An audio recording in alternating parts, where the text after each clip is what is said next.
৪৭তম বিসিএসে আসা এই প্রশ্নটি নিয়ে অনেকেই কনফিউজড হয়েছে দেখলাম। কিন্তু আসলে খুবই সহজ।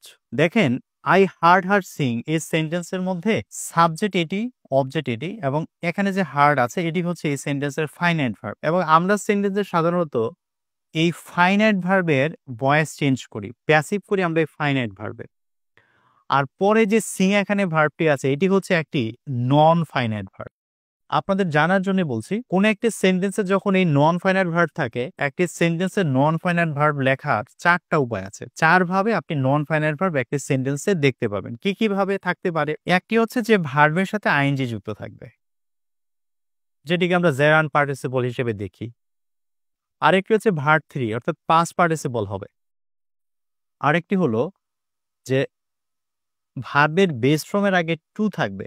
যখন ভার্বের বেস ফর্ম এর আগে যখন টু থাকে তখন এটিকে বলা হয় ফুল ইনফিনিটিভ। ফুল ইনফিনিটিভ বা সিম্পল ইনফিনিটিভ নামে এটিকে ডাকা হয়।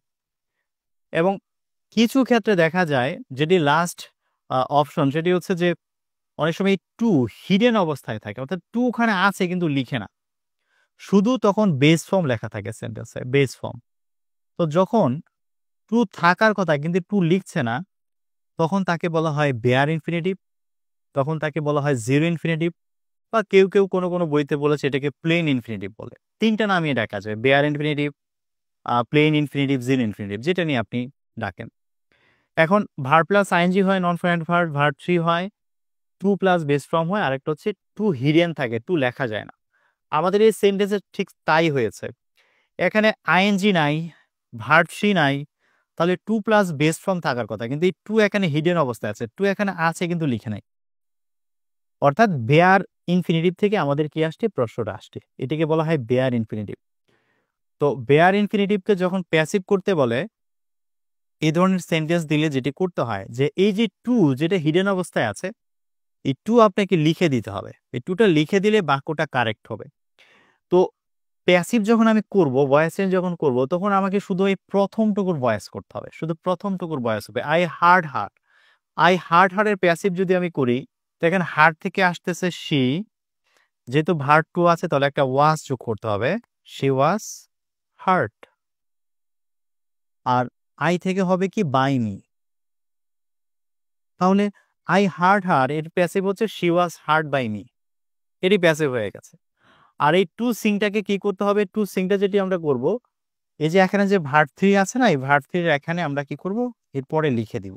আমরা লিখব যে she was hurt to sing by me, she was hurt to sing by me. কোথায় আছে দেখেন? শি ওয়াজ হার্ট সাং হবে না, টু বি সাং হবে না, সিং হবে না, টু সিং হবে। সো আনসার হচ্ছে ডি, যে she was hurt to sing by me. এই প্রশ্নটা আসলে বিগত বছরের প্রশ্ন থেকে আসছে, এটা নতুন করে প্রশ্ন না।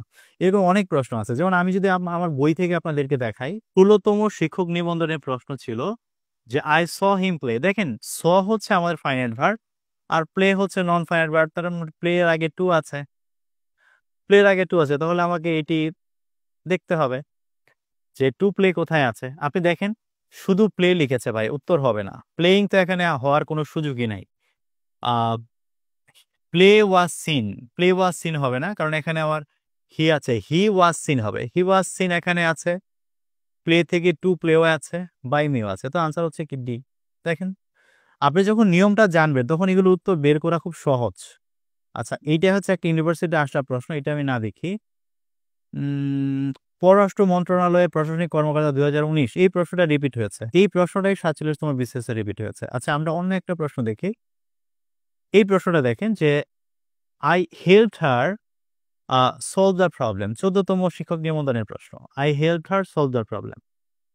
এখন I helped her solve the problem যদি দেখি, এটি হচ্ছে ফাইনাইট ভার্ব, বয়েস হবে এতটুকুর।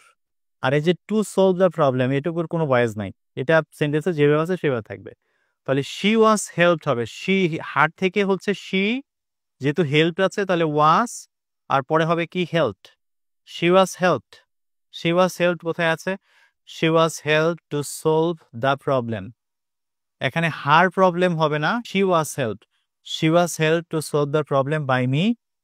আর the problem was solved, the problem এখানে সামনে আসার সুযোগ নাই, কারণ আমার সামনে আসবে কি? হার্ট থেকে শি আসবে। তাহলে দুইটা অপশন আমরা পেলাম, যে she was helped to solve the problem আর she was help to solve the problem by me.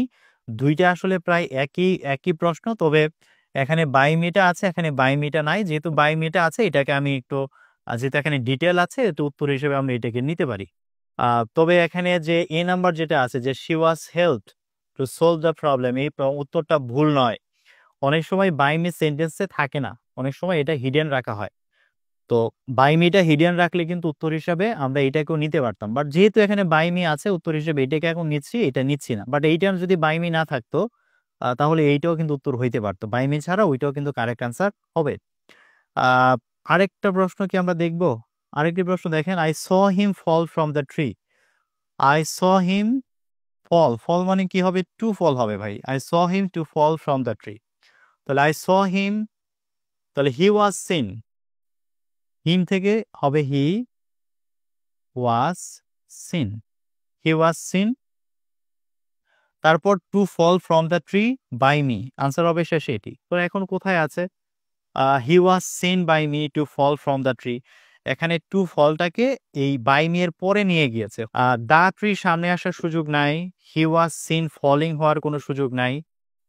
He was seen to fall from the tree by me, দেখেন এখানে বাই মিটা একদম লাস্টে দিয়েছে, এটি ভালো।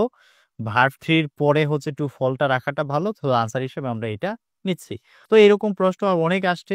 এখানে আপনারা দেখতে পাচ্ছেন যে আমি এরকম ভাবে ক্লাসে পড়ানোর পর আমার স্টুডেন্টদেরকে এরকম প্রশ্নগুলো সলভ করতে হয়। আমি ক্লাসে যতটা পড়াই তাদেরকে এই আমার ক্লাস যখন শেষ, ক্লাস শেষেই তাদেরকে আমি এরকম হোমওয়ার্ক দিয়ে দিই এবং তাদেরকে হোমওয়ার্কগুলো প্র্যাকটিস করতে হয়। এটা প্রত্যেকটা রুলের এরকম ভাবে একদম সব সাজানো।